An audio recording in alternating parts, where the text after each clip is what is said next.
November the 26th, 2024, and we're here tonight for a regular board meeting of Comox Valley Schools. The Board of Education acknowledges that we are on the traditional territories of the Comox First Nation. We would like to thank them for the privilege of living on their land and the gift of their children. And welcome to all of you here this evening, either in person or from the comfort of your homes. And move forward for the adoption of the agenda. Trustee McConnell-King. That the Board of Education of School District Number 71, Comox Valley adopts the November 26, 2024 board meeting agenda as presented. I'll just second that. Okay. Thank you, Trustee Leslie. Any discussion? All those in favor? Carried. Thank you. Moving on to the board meeting minutes. Trustee Maysack. I'd like to move that the Board of Education of School District Number 71, Comox Valley adopt the October 22nd, 2024 regular public board meeting minutes as presented. The second for that, please. Trustee Eldinger. Any discussion on the motion? Seeing, except the fan. Seeing none, all those in favor? And that's carried. Thank you very much. We have no unfinished business and record of in-camera meeting minutes, October 22nd, 2024, regular in-camera meeting, and November 12th, 2024, closed committee of the whole. And I'm going to give a verbal report tonight because I had technical difficulties last week on all of my electronic devices, all at the same time, all when I was away. So I have some notes. I'd like to start off by sending good energy and well wishes to our friends and neighbors, the Campbell River School District. On the weekend, one of their high schools, Carey High, had a fire, and we were with many of the trustees and the superintendent during that, on the weekend in Vancouver, and watched how they were navigating that with grace and care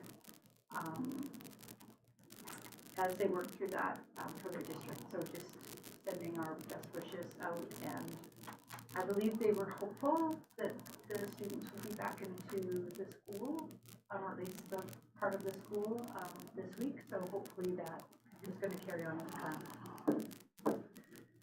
I had the opportunity today to have a brief introductory meeting with our new Minister of Education and Childcare. Minister Bear was holding short sessions with all of the board chairs across the province, and so it was appreciated to be able to make that connection for that period of time with the minister.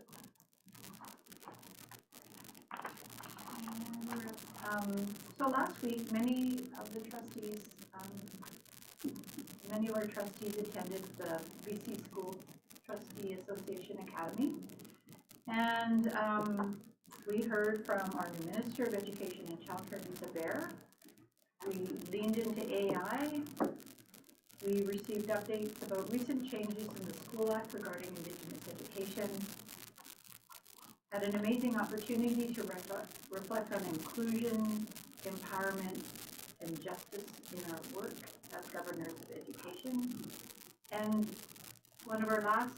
the last morning of our time together, we had an amazing presentation on early learning partnerships, early learning, middle years, and youth development instrument indicators and data trends, and it was really informative. I look forward to how many of those things are dovetailing into some of our presentations tonight. On last week, the Comox First Nation hosted a government-to-government meeting. The day was filled with learning, conversations, and ideas leading to actions on reconciliation and relationship building and the future of our communities. There were KFN officials, staff, school board, local and provincial government officials, and staff in attendance. It was a wonderful event, and I was grateful to be in attendance alongside so many community partners and trustees. Last week as well, there was the school district concert choir and band festival, and it's a long-standing event and was wonderful to attend and to watch the feedback that the adjudicators would give to the bands, and just watch the the energy at the Sid Williams Theatre with those students and the hard work that happens. There were bands from the island as well as the mainland there as well. So it was a wonderful showcase of the students' work in music in the community and other communities. And I will shout out, though I did not have the opportunity to attend, the Youth Climate Action Summit that took place as well this November. The event was for youth in grades 8 through 12 and was a day filled with meaningful engagement, education, and collaboration on climate change. Youth from our neighboring districts were invited, and the event filled quickly. It was, by all accounts, an amazing day filled with positive, active intention, and many thanks to everyone that organized and participated and will carry this important work forward. And with that, I will end my verbal report, which apologies again for its length. And I bow to the technicians all the time when I'm struggling with my technology.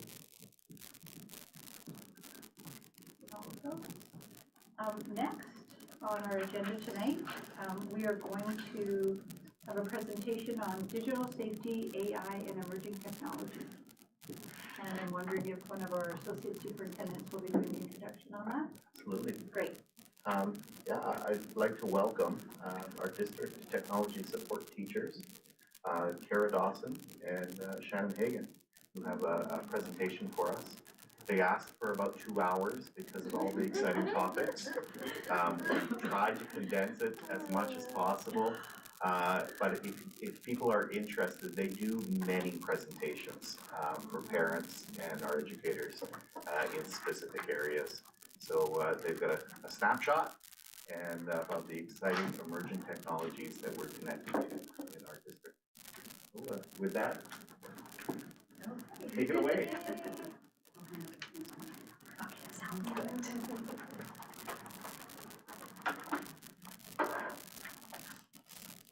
Just get us all hooked up here. You even brought props. We brought props. We did. We'll explain it all. Yeah. Excellent. Safety. Shannon and Kara, and also Jane Rondo, who they'll mention in their presentation, worked closely with Director Porter and myself to really implement and help guide all the quickly emerging technologies and ever-changing technologies that are coming. All right, so while Shannon's handing out our handouts, I'll get started here. So we're totally excited to be here, and we're looking forward to doing this, and we're wondering why that's not working. It's always happens to the tech people, right? You go up to present and you get the glitches. Notice I didn't get shaken. It's all part of my job. And we'll explain the music in a little bit as well. So I'm Kara Dawson, the District Infotech Support Teacher. This is Shannon, who does District Inclusive Education and IT Support Teacher.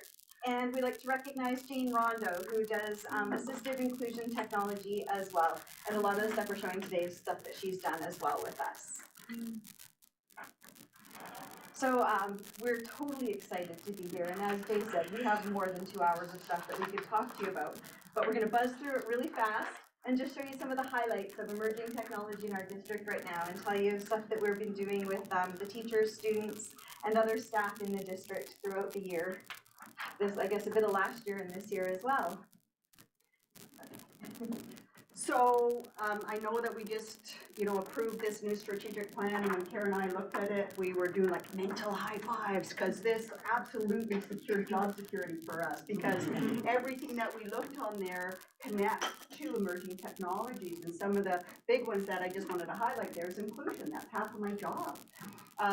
Digitally enhanced learning, like that's what we do every single day, whether or not we work with students, teachers, or all district staff. So all the stuff that we're talking about tonight will be able to be found on our district website, Learn71, that Shannon and Jane and I work on extensively. We support other teachers putting stuff in here. We teach them how to use WordPress so that they can add their stuff to this, and we have a lot of new things on there that we'd like to share. One of the things, I know you guys have been talking a bit about AI. If you'd like to know some of the stuff more of the stuff we've been doing with that, it's under integrating technology, and we have a page there of information about it. We also know that this website has been recognized provincially, and people all over the country are using it. We're kind of a little bit proud of ourselves.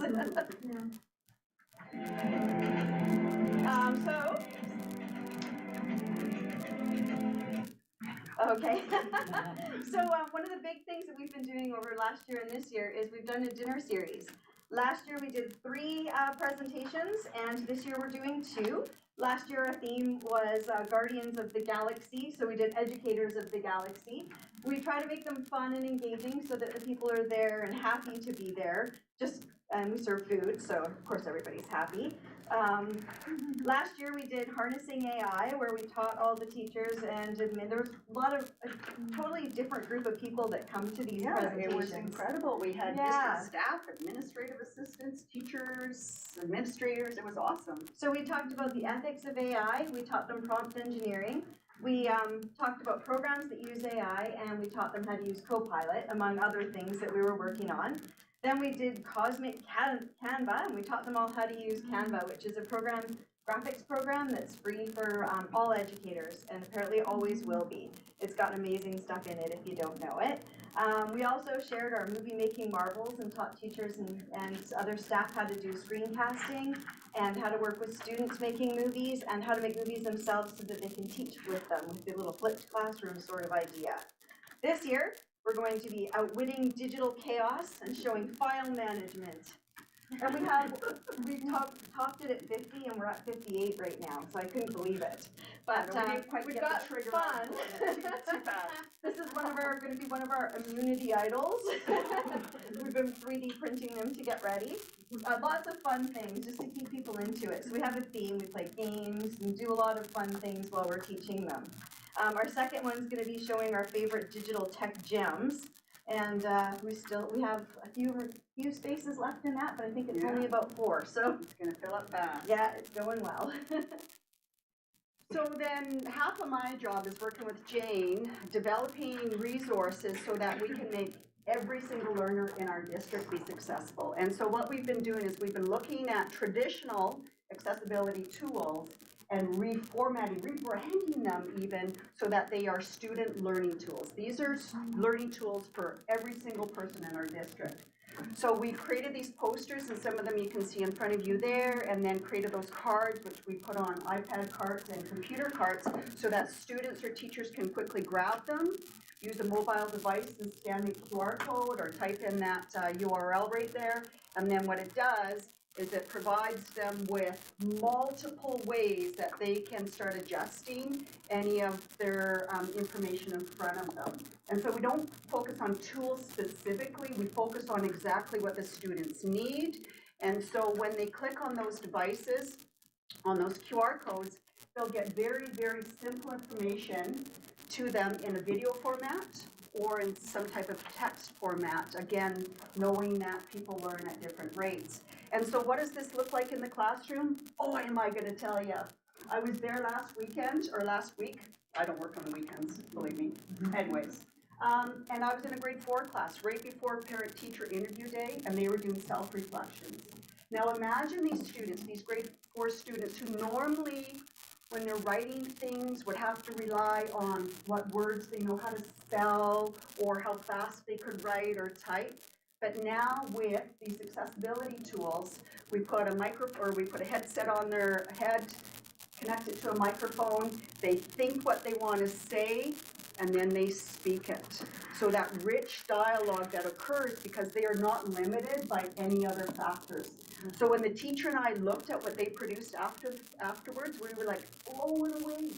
These get printed, delivered for the parent-teacher interviews, and boy, were those parents just thrilled to see what their students were able to do. So one of the other things that we're supporting a lot these days are the Microsoft Learning Accelerators. The ones we're going to focus on today are Reading Progress and Reading Coach. They also have Search Progress and Search Coach designed to teach students how to safely search the internet and use all the tools that are in there. They also have Speaker Progress and Speaker Coach, which uses AI to watch the students present their PowerPoint presentations. Tells them if they're speaking too fast, saying if their eyes are tracking properly. It's super interesting. You Live. get this big page of graphics. Yeah, as they're doing it. Yeah, love it. But I'm going to talk to you about these ones because they are important for fluency and they're amazing products. So Reading Progress, we do with students. We have headsets we lend out. Some of the schools have purchased them. The teacher assigns reading passages to the students.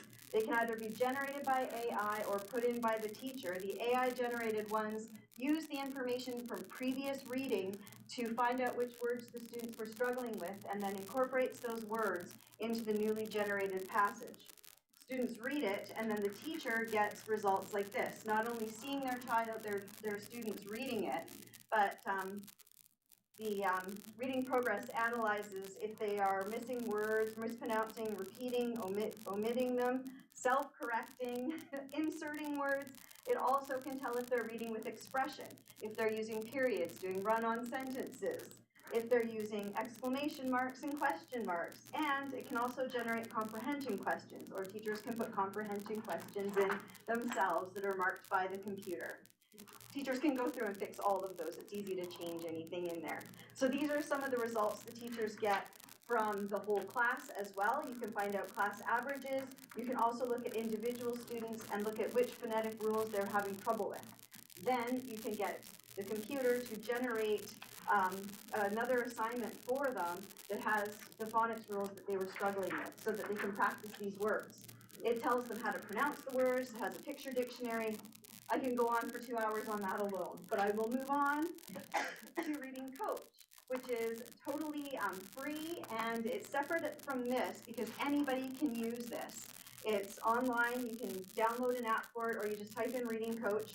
In your package, I've got all the instructions for how to use Reading Coach if you want to share it with anyone. Students use it to read. It generates passages like the other one, but this one are like those choose your own adventure stories, where they read one part and then they get to choose what's going to happen in the next part the computer generates for them. You can also put your own stuff in. You don't have to use the generated stuff. And then I get to talk to you about my favorite things too. I guess all these are my favorite things. Coding and the Minecraft challenge in Minecraft and how we're using it in the district. So we are using, for coding, I think coding was the first one. Oh yeah, so first I was going to tell you about the CodeQuest Arcade. So last year we had around 500 students come to the Lake Trail Gym to either show the games that they've created using coding or to see other people's games and play the games. A lot of them make a backboard to go with it. It was an amazing thing. Kids love it. Coding is a good way for students to show what they've learned. So it's not only teaching them problem solving, they're using it to demonstrate what they've learned in other subjects. We're also supporting HackerGal, which is for girls to try and bring Canadian women and those who identify as women into coding and STEM subjects. And we did 2 years ago, brought a whole bunch of people together and did it. We were recognized across Canada on the big screen. It was pretty amazing. We're hoping to do it again this year. That's okay, we'll move on because I I know, I'm speaking fast here. Go, go, go. Okay, Minecraft. So we don't just do the challenge, we support Minecraft throughout the district. One of the things that they've come up in the last 2 years are these 2 new Indigenous lessons from Canadian Indigenous people. They are amazing. So one of them is Manitoba, the Manito Aki. Sorry, I have to learn how to say these properly. The other one was just recently developed in Coquitlam with teachers from Coquitlam. Students go in, they learn, they speak to the elders. The elders in the community were actually the people who helped develop it. It's amazing stuff. And so not only are kids learning from Minecraft, Minecraft is a sandbox experience where kids can go in and build things. And we do the Minecraft District Challenge. We're on our 5th one this year. These are pictures of our little students who won last year. Last year we did the Adventurescape Theme Park Edition. Students built Salmon Land. They had to put it in the Comox Valley. They also built the Cumberland Log Jam game. It was amazing. Like, they had a great time, and so did we marking them. This year's challenge is the Epic School Build-Off, where students are going to design schools that are accessible for everyone, self-sustaining, and their dream school of the future that I said could be built anywhere. So then we know with any new and emerging technologies, there's always that worry that maybe students aren't going to be using them correctly, or there's some type of education that needs to occur. So last year, Karen and I looked at this, and we started looking at different entry points where we could develop some curriculum to help those students as they're interacting with this technology. And we started with grade 4 last year because we figured that that would be the first time where they're really using technology to demonstrate their learning in a higher level of way of thinking.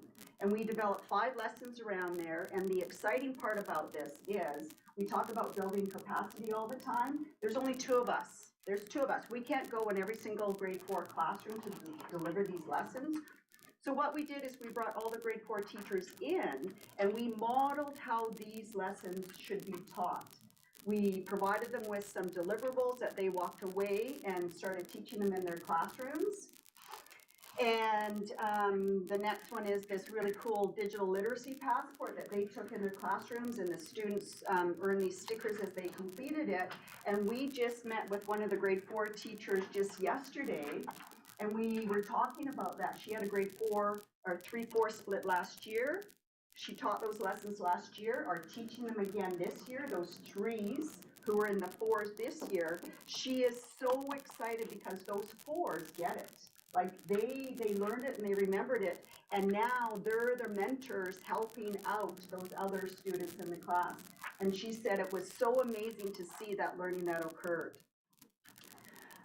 We also know with the new ministry guidelines around the personal device use in the schools is that we thought it would be good to create some lessons that we deliver to every single teacher at every single grade in a very easy format to deliver not thou shalt not, but some great recommendations around healthy use of it.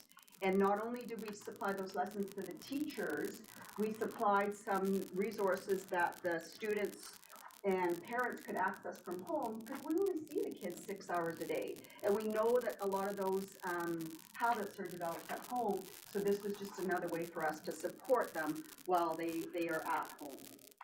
And talking about supporting parents and students at home, we put together a parent technology handbook that has all of the stuff that we believe that parents and students need if they want to work at home and get help. We've also developed another one that's similar for teachers that are starting, and we get to present it tomorrow to the TOCs or TTOCs. We're looking forward to that. This one we've presented to the district PAC a couple of times now, and it's gone over really well. It has all the different things that we think they need, like Teams information, how to use Typing Pal, how to use reading coaches in there, digital literacy, Canva, and student learning tools. So we know that this is like a finite resource that can only be delivered in this little tiny space. So then what we did is we extended Learn 71 to create some resources for our students and parents at home, and created those external links right from that digital handbook to these external resources, and then expanded them even more.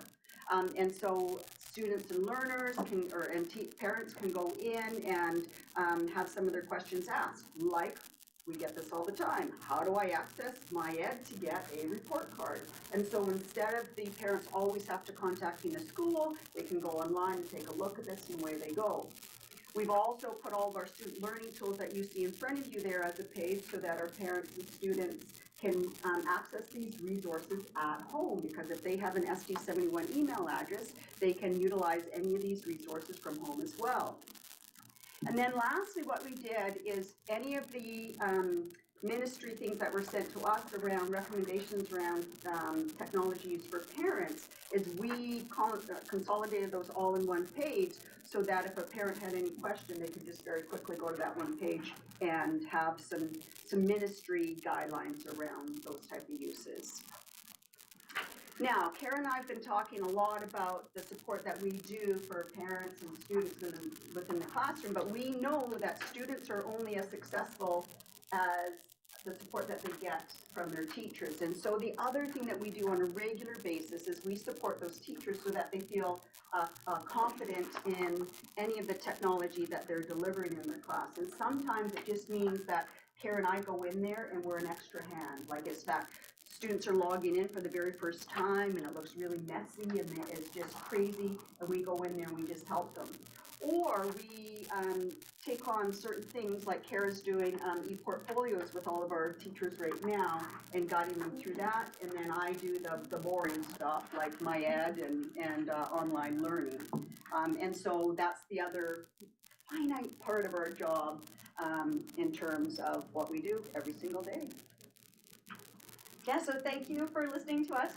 As we said, this is only a small part of our job. We do so many different things, and every day we're learning something new and teaching it that week because things are changing so fast these days. We both are super tech enthusiasts. We love working here, we love our job, and we love working together. We do. Thank you. Thank you very much.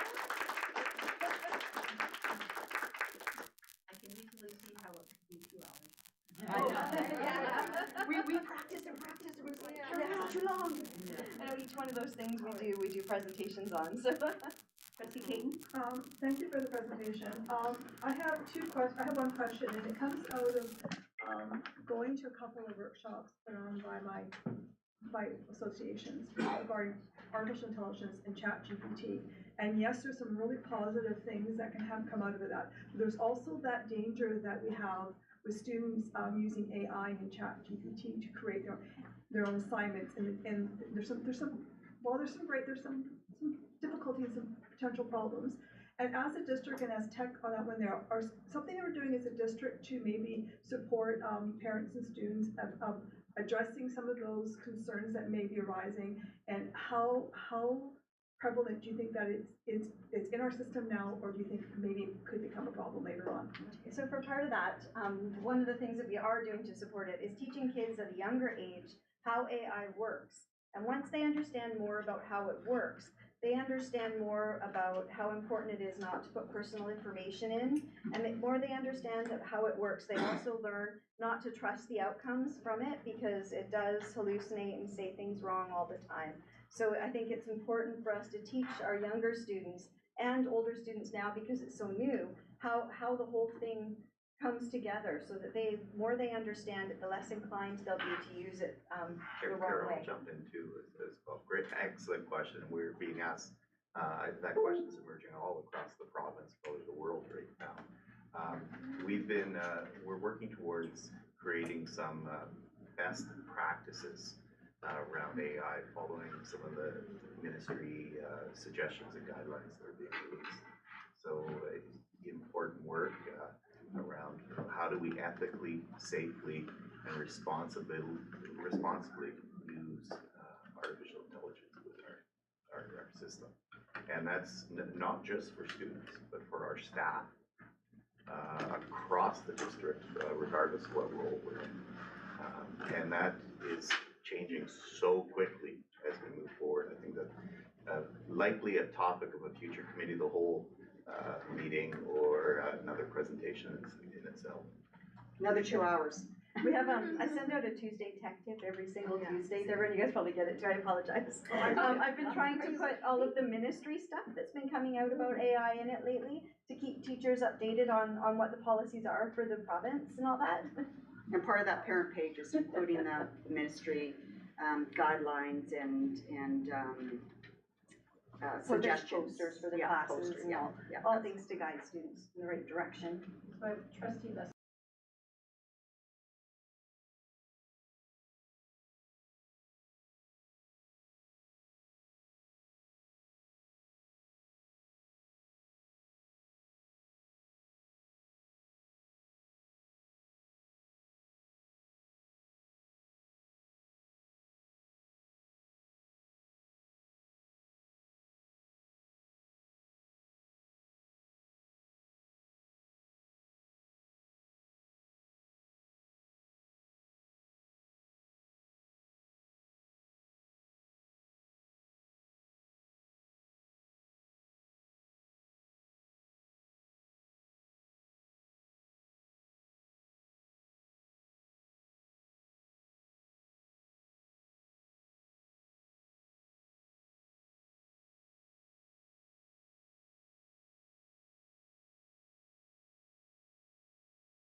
Comfortable being isolated will now feel like they can.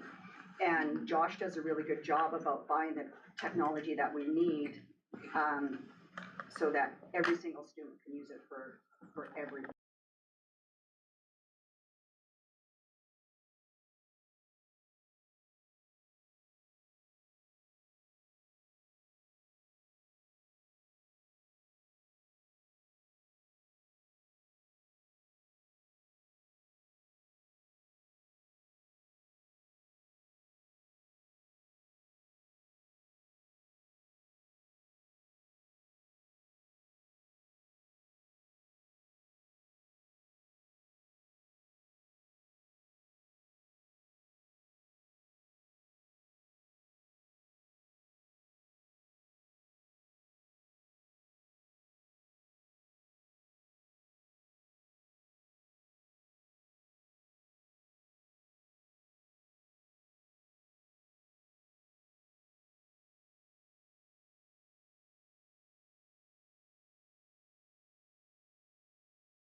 And we have many whom I'd like to thank, many active and former Canadian military personnel joining our Schools for Remembrance Day assemblies throughout the district. Echoing Chair Wade, just amazing climate session involving a significant number of our youth and youth from around the community. What a tremendous success. The event emphasized intergenerational learning, leadership, and a hope for a sustainable future with students taking center stage in creating actionable, meaningful change. A heartfelt thank you to all of the organizers, participants, and supporters for their contributions to this inspiring event. I also wanted to mention the Comox Valley Schools Band and Choir Festival that took place earlier this month. But since Chair Waits mentioned, I think I might just take a slightly different tact to it. When I was a middle school and high school principal, I had the opportunity to watch and then participate in choirs and bands getting feedback from an adjudicator. So I've been there, the students are nervous, and why they're nervous, they don't want to disappoint their revered band teacher. They play their hearts out, I think they're perfect. They come back and they listen to an adjudicator give feedback. And just while you were mentioning it, I was just looking too at our partner groups that are here tonight, QP439, PDP, DPAC, CDTA, and thinking in many ways, no matter how good the music may be, there's always room for improvement. And the vulnerability and dedication of always seeking better notes. And so just grateful that we have our in many ways, adjudicators that are willing to provide feedback about how we can improve as we commit to that work together. I also think that bands are an amazing metaphor for team and choirs, where if you can't quite hit the high note, the person behind that one note that you can't hit. And I love that idea of bands just helping each other flourish to collectively make great music. Speaking of great music, Susan McLucart was in our district, and we were so fortunate to have her. She's a Juno award-winning artist, and had two amazing performances on the 20th and 21st at both GP Vanier and Isfeld. And I wanted to really acknowledge the YJ Friendship Center for sponsoring this. And we are celebrating with our career team organizing a wide variety of activities and events that will engage students and highlight diverse opportunities that are available to them. It's wonderful that we have our our operations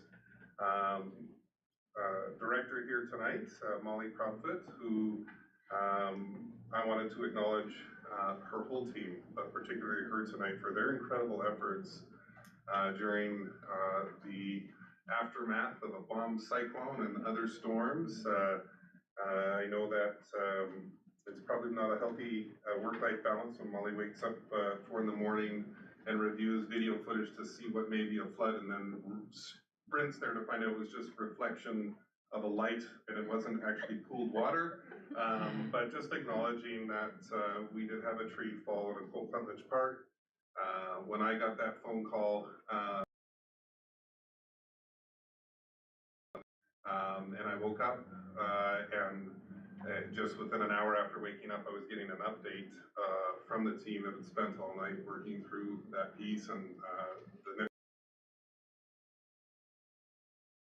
year, and our building that building was only closed for 1 day. So just a huge gratitude, and just acknowledge that while I slept, the team worked, and that great effort on behalf of the whole team to ensure that the school is open, welcoming, and warm, and somewhat fresh air conditioning being circulated through there as well. So, but just hats off to the entire team for their resilience and dedication.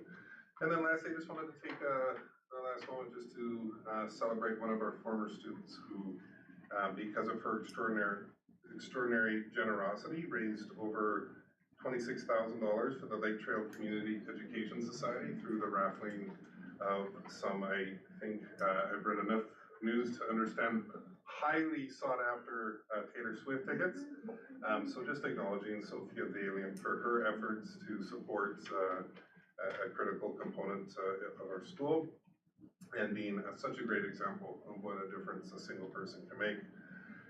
And with winter break coming up in less than a month, I have no doubt that the weeks leading up to it will be full of great learning, but I also recognize that this season can put additional pressures and stresses on families, and if that is the case, we encourage our families to connect with your child's school if additional supports are required during the season.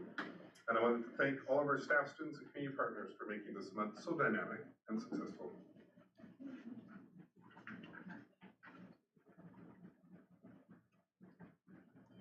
Moving forward, we have a briefing note, and information is going to be shared with us regarding the proposed boundary catchment adjustments, and our Associate Superintendent Jay Dixon and Director of Operations Molly Proudfoot. Over to you both, or whomever is going to I'm going to start. kick it off, if Great. that's all right. In your package, you have a briefing note with recommendations. Also, we provided a key facts document and our community feedback that was submitted to our portal. The past several months have spun by quite quickly. I'm really thankful of our team for all the work they've put into this, and of community for the feedback and support through the process. We have our kindergarten registration date looming, so I hope we've provided enough information for one of the recommendations, and also we believe this was a real thorough process with minimal negative feedback.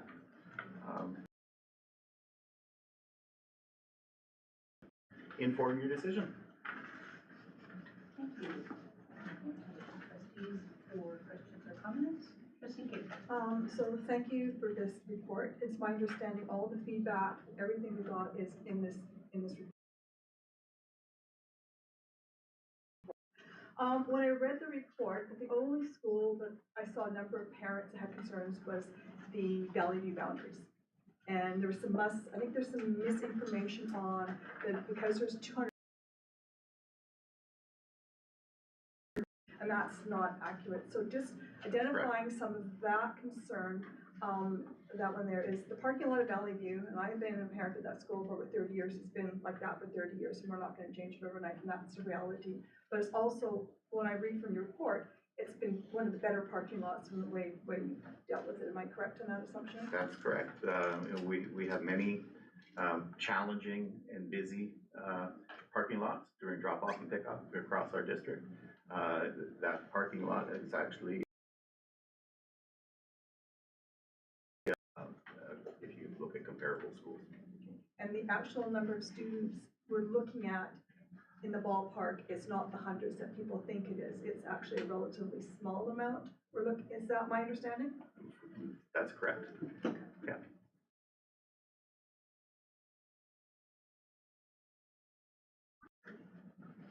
I had a curiosity about Valley View as well, and it was more of a numbers question.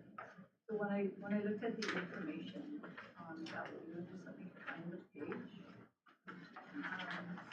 It indicated that the current enrollment is 360, and the school capacity without portables on site is 364.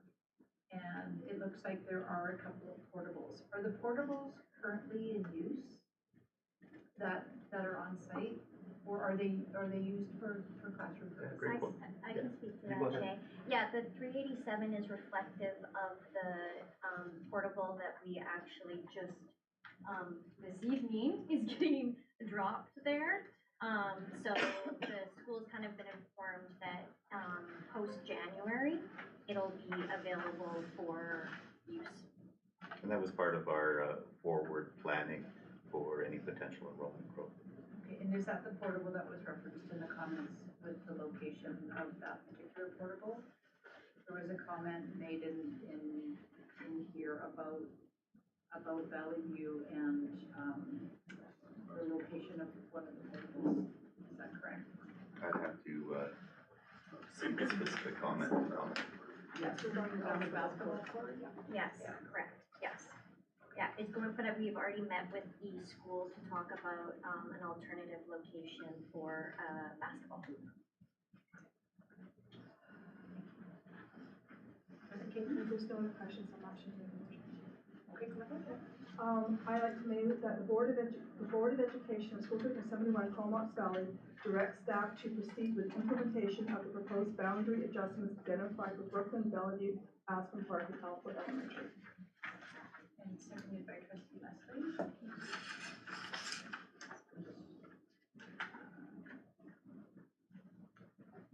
And I have one question regarding this piece. Some of there was feedback in regarding, so when we've received feedback that we're not able to support at this time in a way other than was presented, what do we do with that feedback? Like what, so the motion is to direct staff to proceed, but how do we retain that information for future adjustments? Yeah, great question. I'm going to tag to our manager of communications who documents and go ahead, Greg. I think it's important that we do retain this information because what we've come to realize as a team and the districts looked at this before, but I think it's over the next few years, we're going to be in a continual process of looking at catchments and boundaries. So this is going to have to be an ongoing process that our district's engaged in as we assess enrollments and different pressures at different schools throughout this process as we move forward in the years ahead. So we'll definitely be keeping the information that we've received. It is interesting seeing some of the feedback, of course, as referenced past decisions. So yes, I think it's important that we keep this corporate information within the district and factor it in next time we're looking at boundaries, which I'd imagine will be next fall again. Are there any other comments or questions in relation, I say, to the motion and the information? Trustee McCallum. I'm not gonna word this well as a question, I just think perhaps that's a really valuable use for us to use AI for going through old data from meetings past and then finding patterns of, as we come to boundary considerations in the future. We've been talking a lot about this, I just think it would be a use. I can comment on that. Okay, go ahead. Yeah, absolutely. We're always looking at ways we can use new technologies safely. There are some privacy issues with using AI with some of the information, but I believe that those will be resolved in the years ahead. Great point. Okay, so I'm just gonna open the debate on this one, rationale when I made this motion. As a school district, we have over the number of years been wrestling with boundary catchments and boundary adjustments and moving students and families in neighborhood schools because we are a growing district and different areas of the valley are growing at different paces than other areas of the valley. And I looked at this motion and it's the least disruptive motion that we have placed amongst us in many years that aligns some of the boundaries for between the elementary schools that balances that out without adding extra portables at Aspen and Valley View or in Brooklyn. There's cost factor, but we have some areas on that one there. So I support this motion, but I'm also conscious of the fact, as a public meeting, a lot of this stuff will be kept on file, but as a district, I really think we need to do this, but also consider the impact this is going to have on our secondary schools. We have 3 secondary schools. We have Isfield, Vanier, and Highland. We have 2 that are full at capacity. We have 1 that's not. So while this boundary does alleviate the elementary schools, I'm conscious of the fact that it may not address some of our secondary school issues. And I hope as a district we can continue having that conversation. And I know that senior leadership will bring us back those numbers and look at the projections for the next few years. So thank you for this briefing note. Boundary changes are always difficult, and I know as a district we have struggled in the past and how to balance that supporting our families. This is the least of that, and I've done a few over my years as a trustee, so I'm happy doing this one because I see it balances it without less disruption to those families. And I believe the district has a plan to support those very few families that may be impacted by this. Am I correct? That is correct, and we have already begun conversations around our secondary schools and built that into consideration with the proposal. The proposal actually better aligns our elementary schools with their corresponding secondary schools, current catchment. Thank you. I see no other hands raised. All trustees in favor of the motion. And that motion carries. Thank you very much.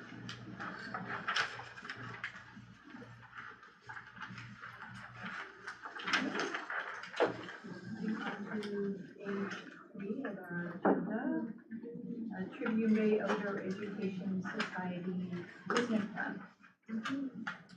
Thank you. So within the board package, there's approximately 70-page long, lengthy document titled the Tribune Bay Nature Education Board Report Business Plan.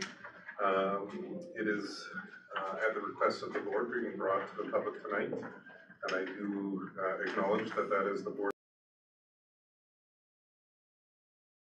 strategic plan around integrity, having high standards through transparency, honesty, and accountability. And so this is the intention is to bring that private.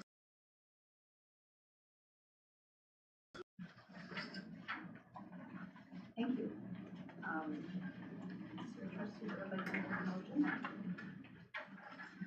I'd like to move a motion that the Board of Education of School District Number 71, Comox Valley, receive the Tribune Bay Outdoor Education Society Business Plan dated October 2024 as presented. Trustee Alden, you seconded, thank you. And would anybody like to speak? Student council? Yeah, I think it's just worthwhile to extend an immense amount of gratitude to the deep, meaningful work that a lot of people were very close to, both in the district and many people around the valley and from the Hornby community especially. So, yeah, so I'm grateful for all the work that went into it, and I know that I don't speak for only myself when I share that, and look forward to what comes next. This was these were difficult decisions that took place with as much information as we could have, to move forward, recognizing the legacy, and the commitment of the district for decades to supporting this, supporting the work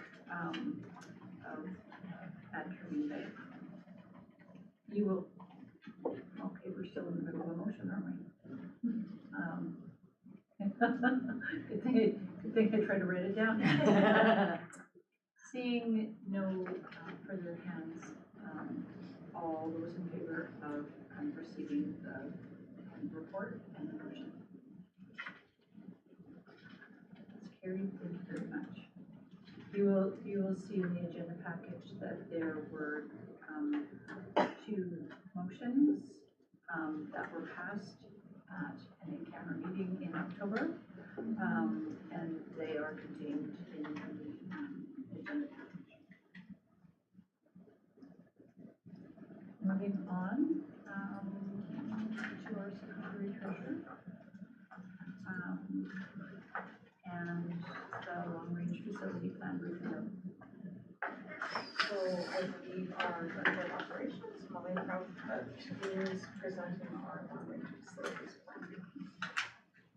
Yeah, so we kind of met as a team, Carrie, Jeremy, Jennifer, myself, to discuss the long-range facilities plan. As you know, we have a current version existing right now, but it is quickly becoming more and more out of date.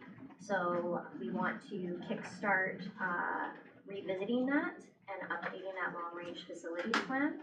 So essentially, this briefing note just outlines that process, and that will engage in tendering out a request for services for helping draft the long-range facilities plan. And we're hoping to just really focus on streamlining the document. The current document is quite hefty, and we feel like it can be shrunk down so it's more adaptable to update on a continuous basis versus, every 5 years, which is kind of the rate that we're going at right now. So plan on engaging with the tendering process in the new year. And then updates will be provided as appropriate to the board. Are there any questions or comments from trustees?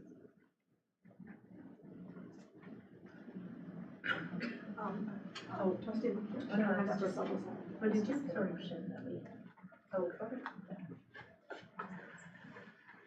Just a quick question. You said updates as provided. Do you have a date when you think this report will be finished, completed, and presented to the board as a finished document plan, will it be like 6 months or 12 months, like, what is the time frame? Do you think? Because it's such a really extensive, review, so I'm just wondering time frame because it does align with what's coming next on the agenda. Yeah, we're anticipating like the full process to be completed within a year from the date of awarding the consultant. So in that process, there will be a final draft given to the board to review and then hopefully approved within that year. Trustee Hovinger and Trustee Masak. Yeah, just a quick question. I'm curious about the rationale for hiring a consultant to do the work. Is that something that the district historically has done for the long-range facilities plan, or is it a capacity issue, which I also understand? Just curious. It is something that typically is contracted out by districts because of capacity. And there's a lot of good, typically architectural firms that specialize in long-range facilities plans. So it also offers kind of a nice third-party sort of overview, and it's been successful in the past, so we're not reinventing the wheel. That was my question. Was it? Yes, perfect. I had a curiosity if it would be possible for the board to receive maybe some mini updates along the way before we get to that final draft place. Yes. We used to have a different structure with our facilities committee, and we were able to be updated a little more often. Just wondering if that's possible to build that in, so that we have a sense of where we are along the way. Yeah, I think it will be appropriate for, like in this venue, or in the open committee to bring forward the updates. I think once we have the consultant engaged, we'll get a firmer understanding of what those timelines and milestones are. And then that would be a good thing to update the board with. And then, input can be planned based off of those milestones. Thank you. Is there a trustee that would like to proceed with the report? Trustee Leslie? That the Board of Education School District 71 Comox Valley received the long-range facilities plan briefing note dated November 26, 2024 as presented. Trustee Hovinger, thank you. Seeing no further discussion, all those in favor? And that's carried, thank you.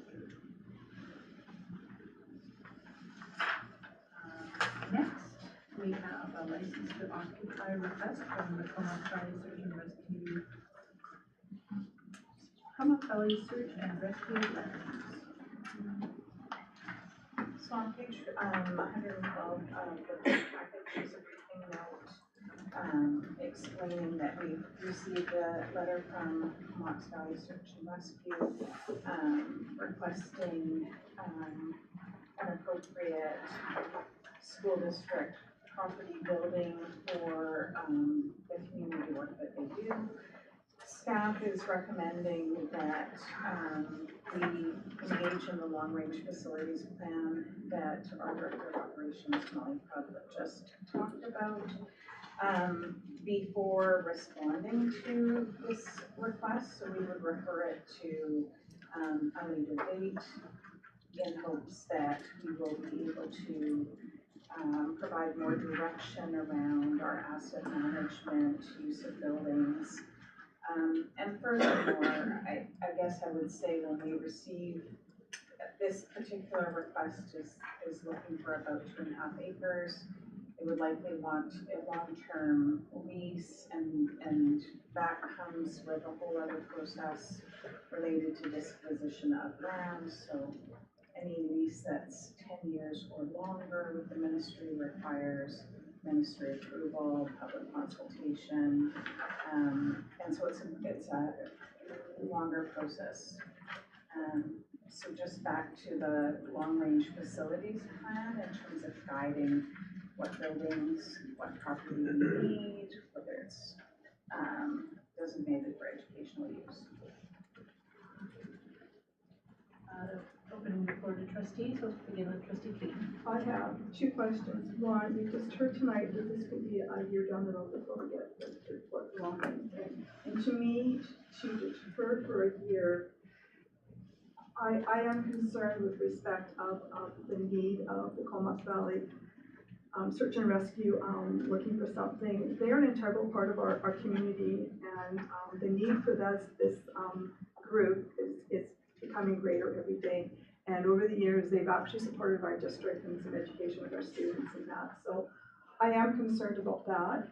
I do have a question with regarding one of our properties. I'm trying to walk a line here. We do have a property, and it's public knowledge, down at Union Bay.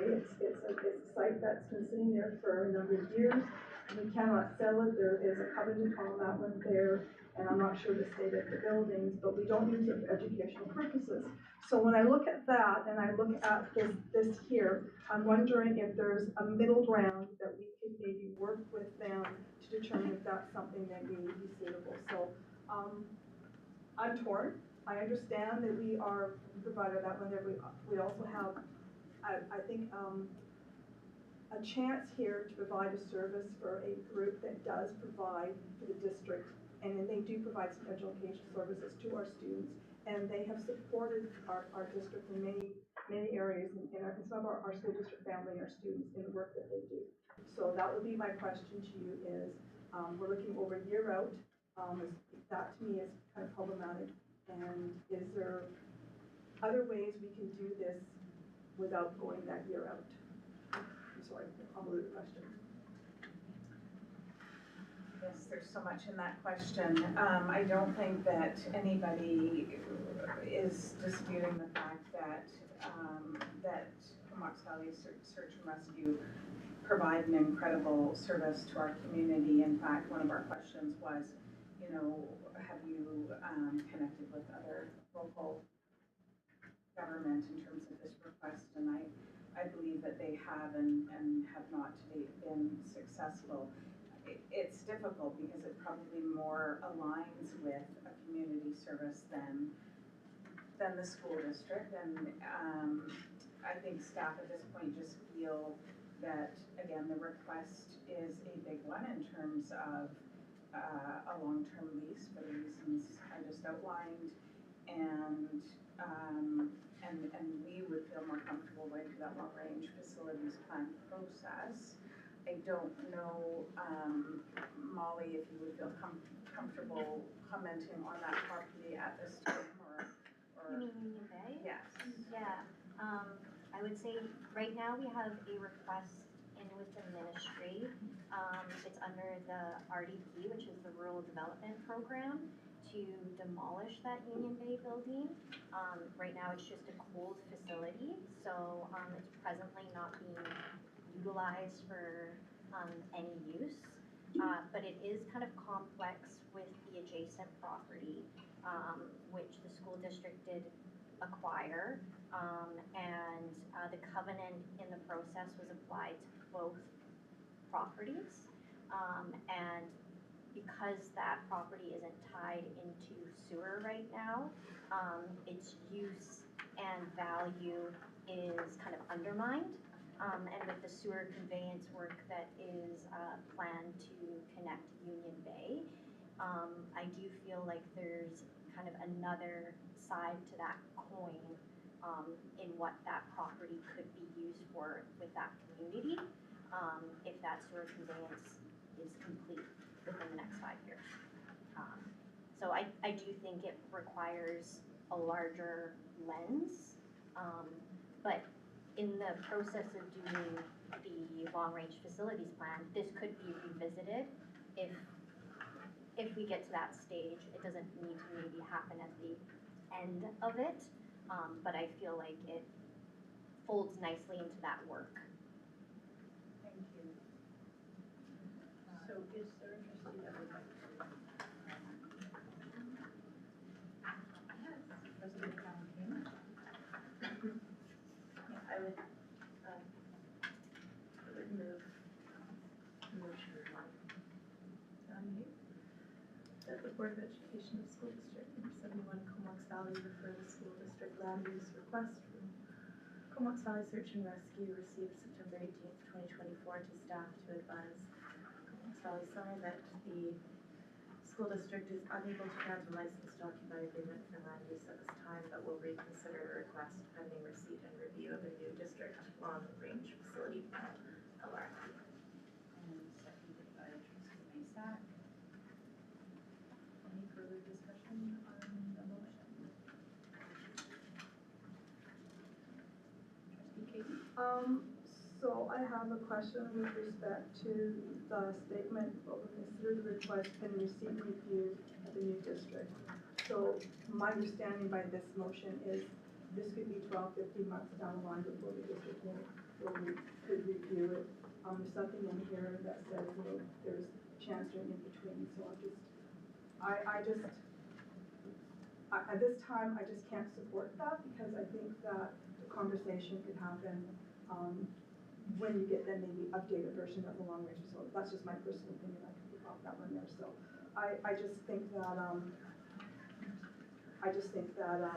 conversation could happen before we receive, which would be a year from now. So I just can't support the motion as stated.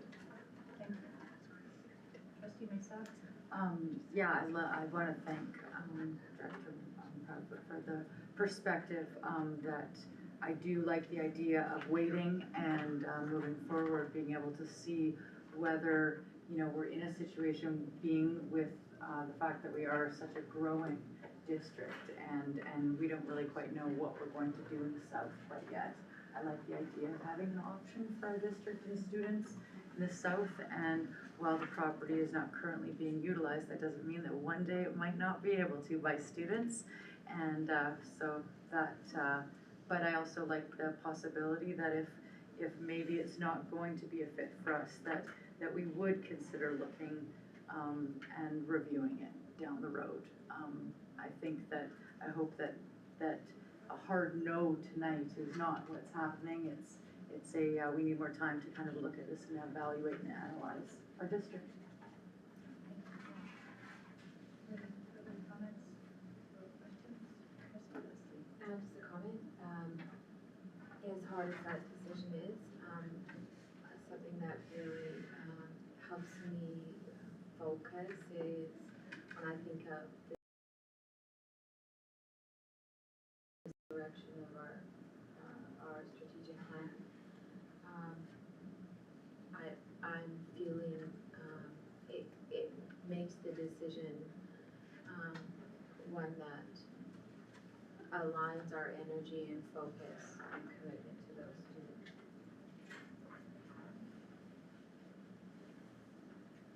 Seeing no further discussion or comments, all those in favor of the motion being referred to as motion 1? Any opposed?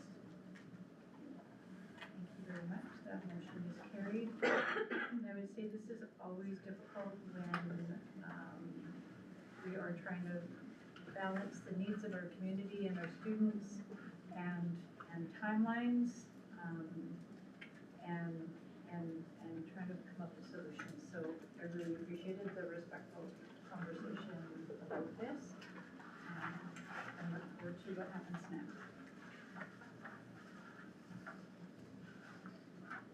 And we will now move on to the briefing note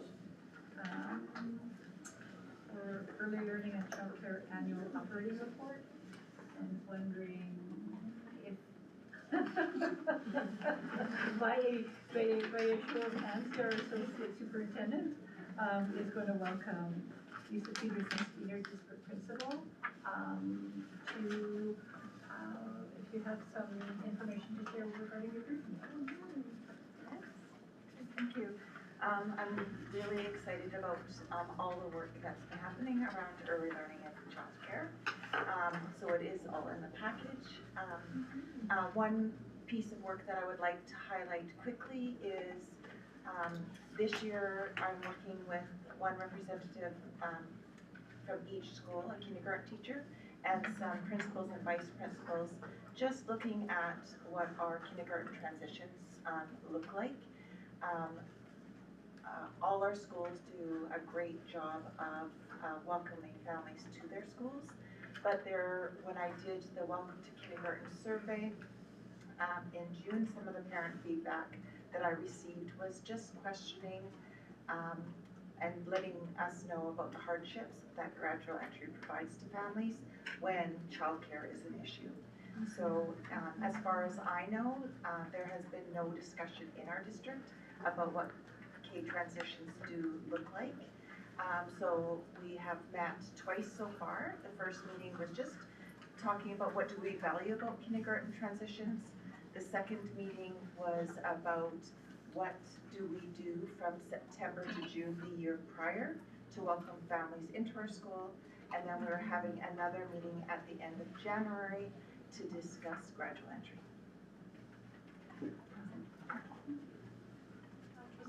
Trustee Mesa. We had a wonderful presentation actually on Strong Start programs and the transition. And one of the things that they had raved about as a great success was sharing the transition schedule on the district website for each of the schools so that everyone could make a plan and making sure that that schedule was available to parents way ahead of time so that they could plan with their daycares, so that then again that transition and even the connection with the daycares and looking at bringing them in as well.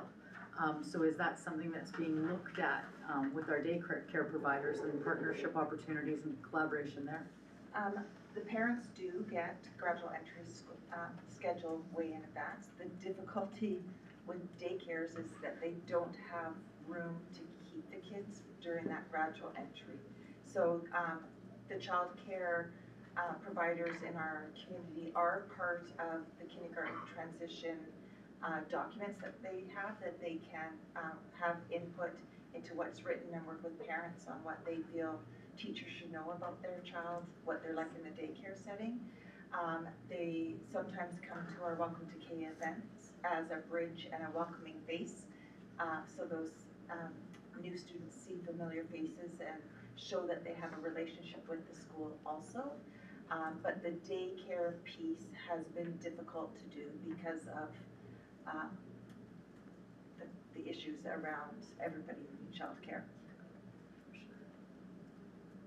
Thank you. Trustee McCarthy.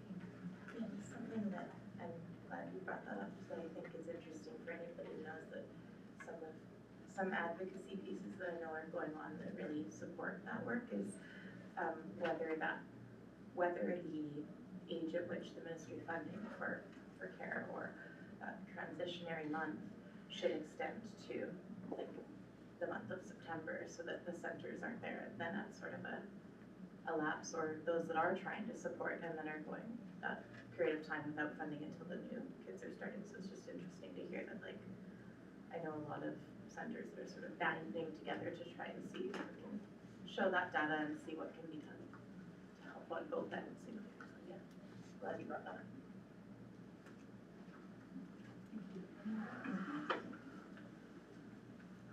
It was an interesting presentation from Rocky Mountain District, and they must have a different opportunity with their childcare facilities because there was a lot of discussion about how to navigate it. And I appreciate the care and attention going into all of the work that happens with all of the interweaving of the agencies and the work of you and the district to try to make those first steps safe and welcoming steps in order to promote student success. So thank you very much. And looking for a trustee to receive that report. Trustee Leslie, thank you. That the Board of Education of School District 71, Comox Valley, receive the Early Learning and Child Care Annual Operating Report Briefing Note dated November 26, 2024, as presented. Trustee Holding for seconding, thank you very much. Shannon? See no further discussion, all those in favor?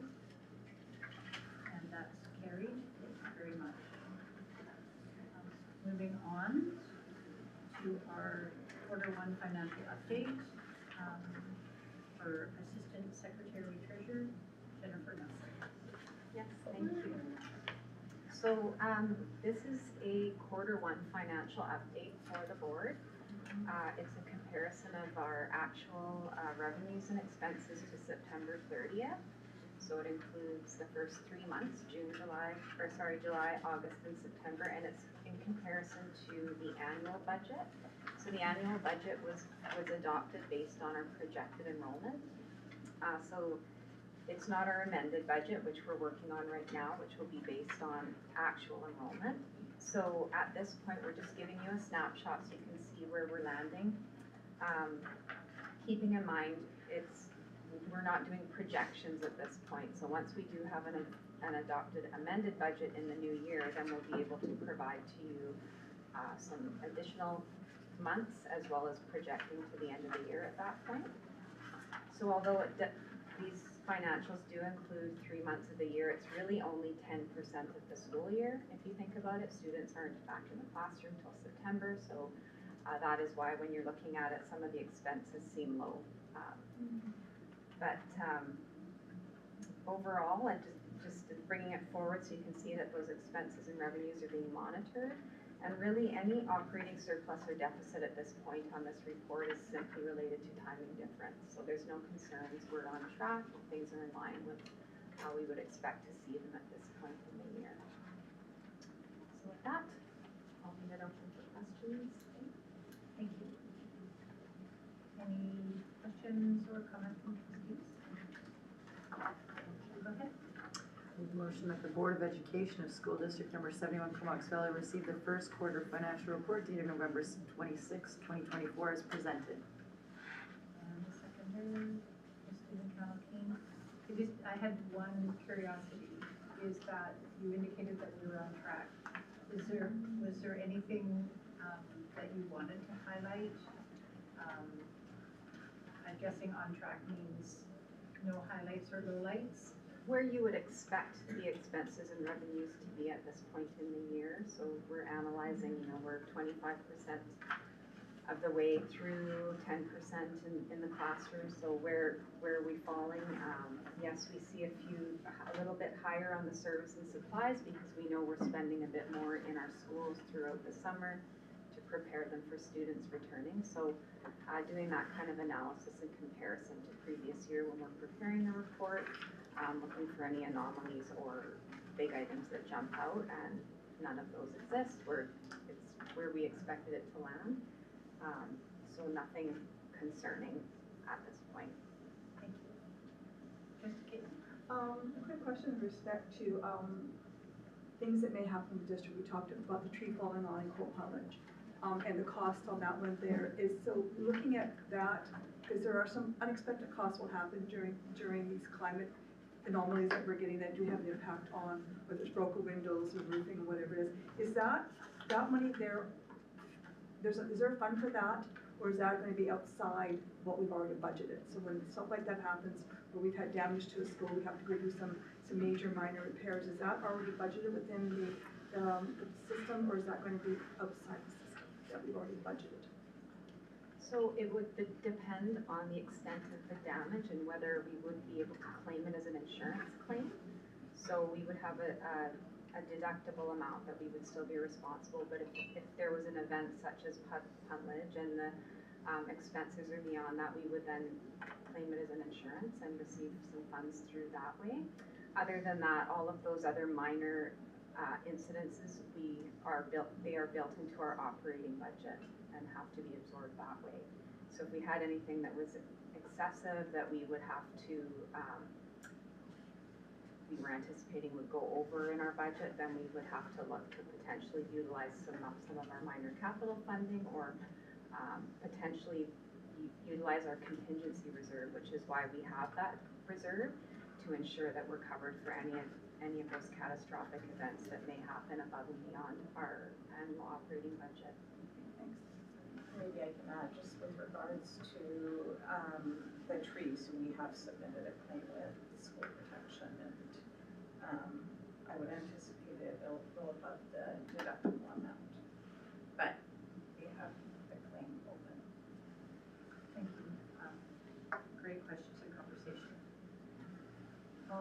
those in favor of the motion to receive the report? Thank you. Opposed? Carried. Thank you. Thank you very much to you and your team, and you and your team, I'm looking to our Secretary Treasurer, for the first quarter report. It is appreciated. Next, we're going to move to advisory committee terms of reference. On page 123 of the agenda package is our terms of reference for the Comox Valley School Food Advisory Committee. Excited to have these in our agenda package. Worked hard with our food services coordinator via Cockerton on what this document would look like. We have most of the members established, and for our internal partner groups, that was done by reaching out to them and asking for an appointment to the committee. And so they are presented to you for information. If you have any questions, I'm of course happy to answer. Trustee Leslie? Just one. Under, I think this is very thorough, first of all, and I'm really excited about the results of this and I just, under success indicators, and I understand why it's there in terms of the sentence, but is there any possibility that we could change a term? All members uphold the mandate and values of Forest Region Plan and mandated district to ensure that as many learners are fed at school with a priority on vulnerable learners. I understand why you put vulnerable there because you've got priority here, but I would feel strongly about changing vulnerable to priority learners and thereby perhaps rewording the sentence a little bit. I would be happy to do that. I think that's what I had initially, and it was the priority, so Yeah. I'm sure we can figure out a way to improve that. I'm working on it in my head. Can you, was it under purpose, or I couldn't quite catch what you were saying? Look under success indicator.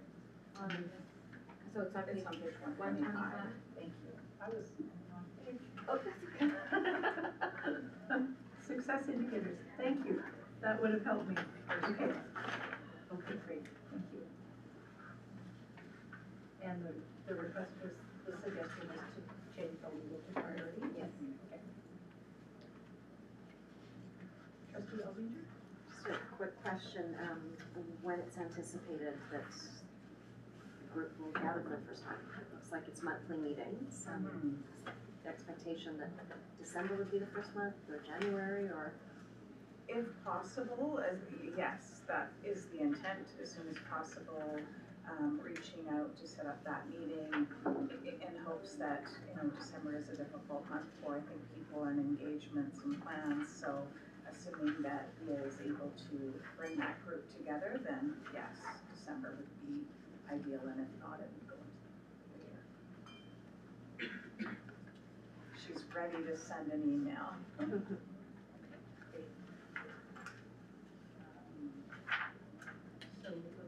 you looking to move the motion, or did you have a question? That too, I was also Okay. had a question. I was wondering if we consider student voice as a member on our committee with our food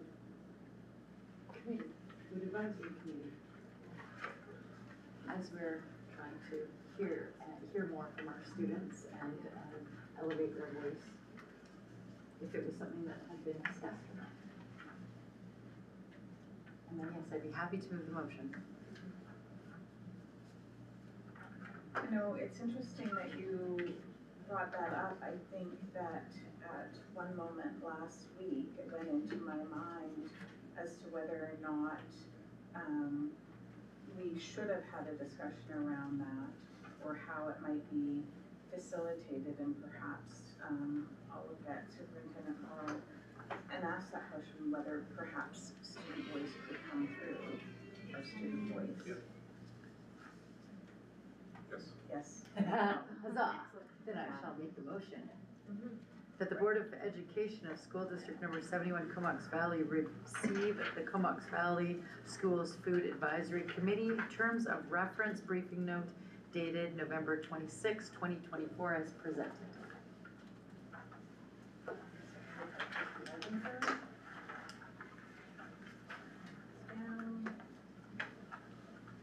Any further discussion?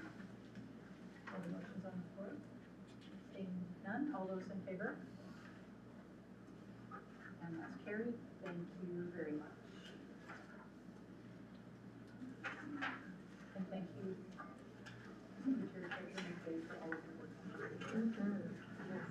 And everybody else who was involved. Always many hands. Next, on page 127 of our agenda package, we have our open committee of the whole report to the board.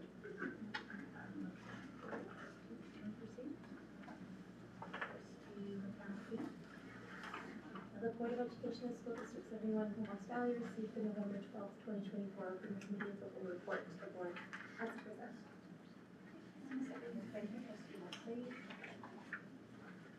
there any discussion on the report? Seeing no hands, all those in favor? And that is carried.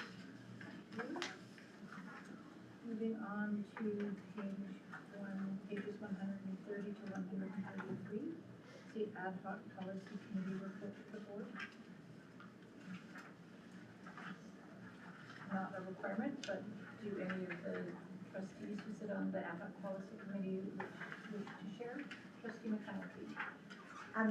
Yeah, I don't need to speak to the report necessarily, just, I think one of the things we thought was important to make sure that was known by fellow trustees is that we did appoint sort of a chair, although we all contribute, and the meetings have a generative nature. So I'm chairing the meetings at this point in time, and if there's anything that trustees are curious about, then either come through Carrie on the link. Bonnie? Thank you. Thank you for that. Any questions or comments regarding the information in the report from the trustees? Seeing none. Looking for trustees to move the recommendation. Trustee Ellinger? The Board of Education of School District Number 71 Comox Valley received the October 30th, 2024 ad hoc policy committee report to the board as presented. Thank you. And a seconder, please. Trustee McConnell.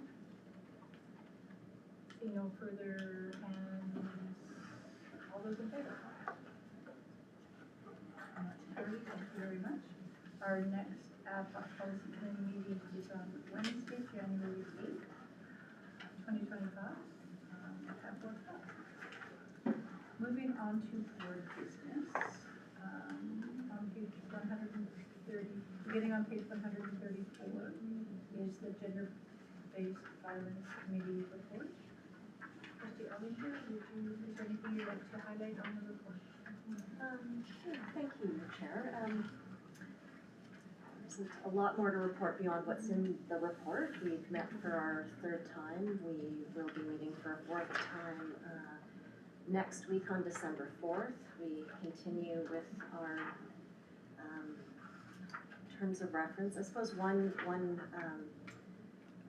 element to highlight is that we welcome the District VP of Inclusive Education, Tara Ryan, and District Councillor Carla Lasota to the committee.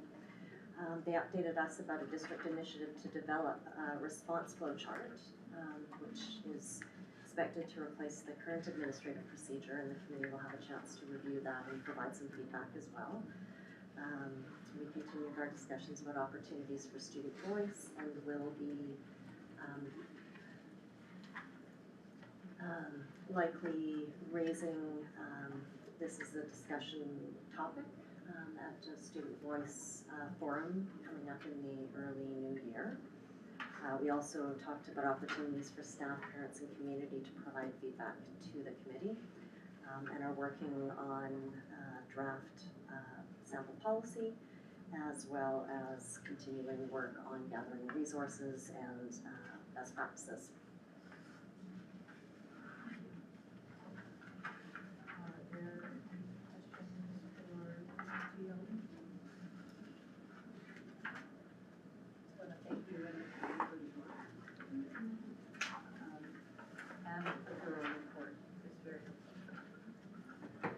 Moving on to the BCSTA Provincial Council meeting report, by Trustee Aldinger. Yeah, thank you, Chair. On the next pages?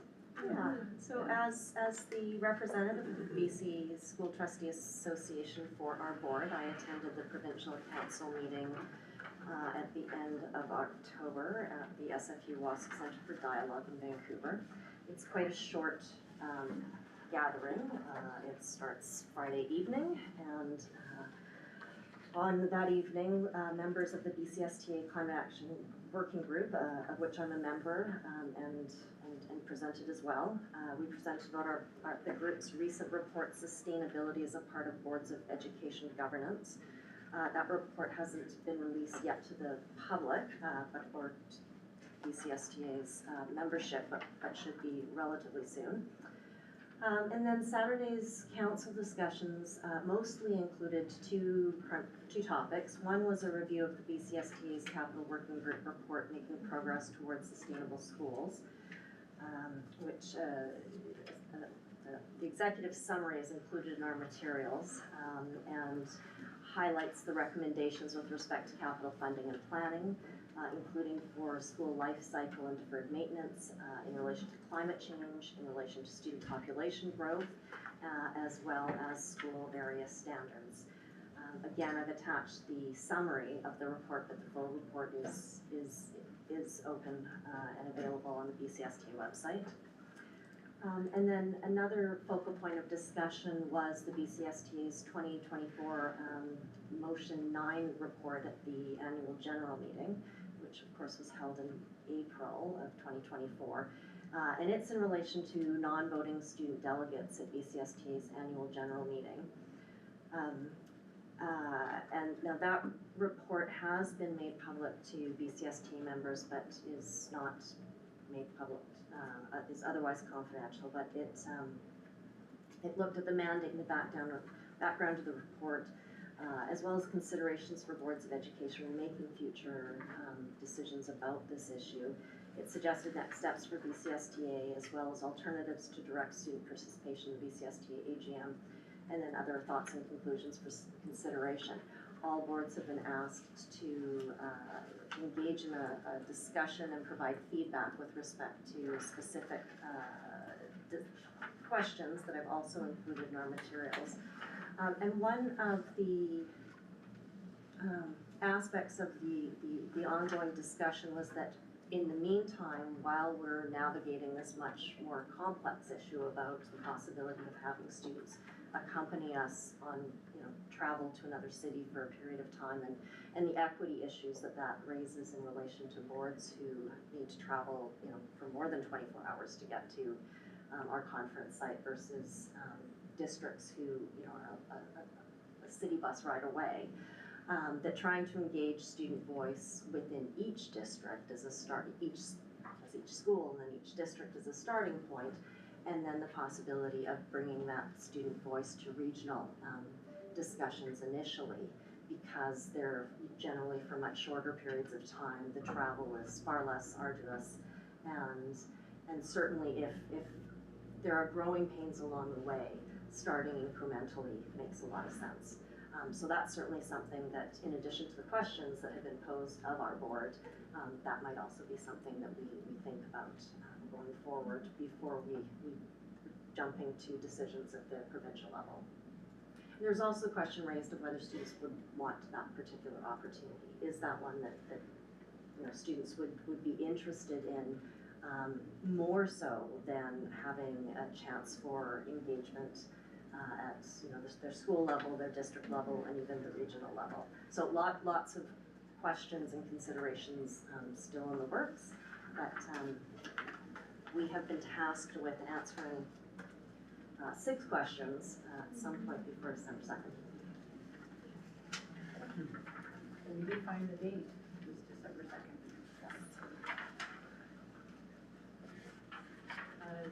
Seeing no hands raised, with any inquiry on that report, thank you very much for that report and the additional information I shared.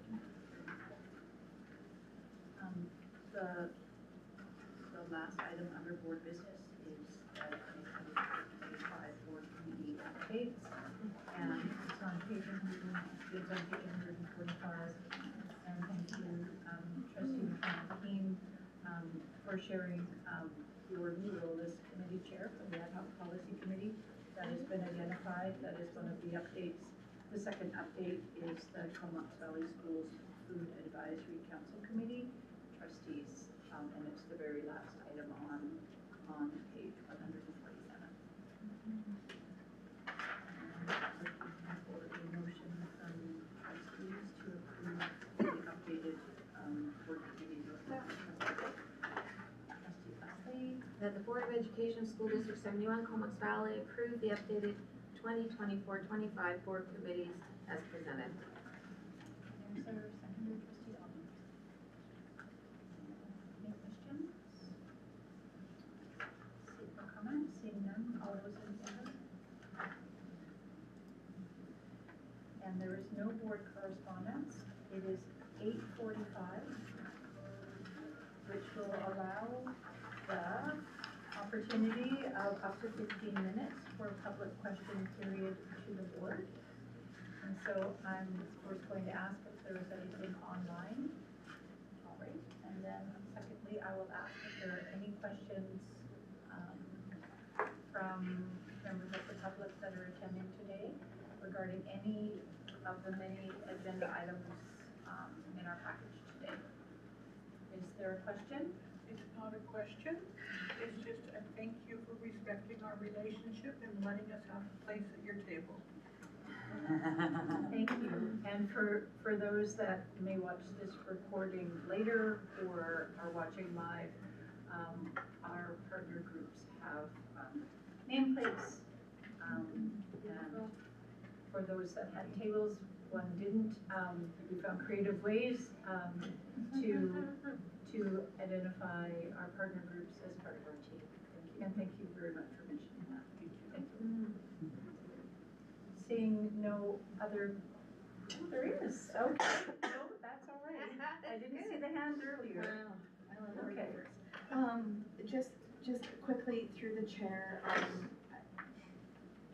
just regarding some of that feedback regarding the boundary consultations, I was just curious if there's gonna be an opportunity for staff to kind of review some of that and maybe provide some of that clarifying information to the principal. I know I think it's anonymous, so you can't really circle back to the person that necessarily wrote it, but if there's a way to review what was said and if it clear up some, maybe miss something that's not quite right or whatever, if there's a way to circle back and get the principal to kind of forward that information out as info package, or I don't know, just please, super question. Yeah, no, thank you. I think you're right, there's some misinformation concerns that are unnecessarily weighty that we could dispel, and so I think it's our responsibility, so we will do that.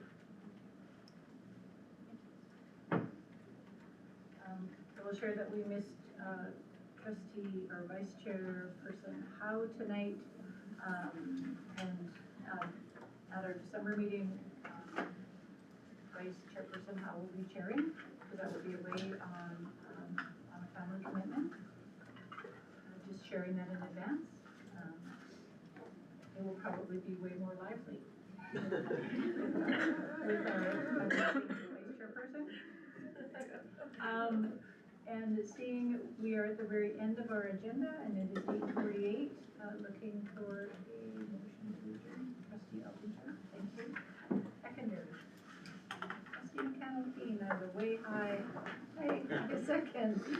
All those in favor?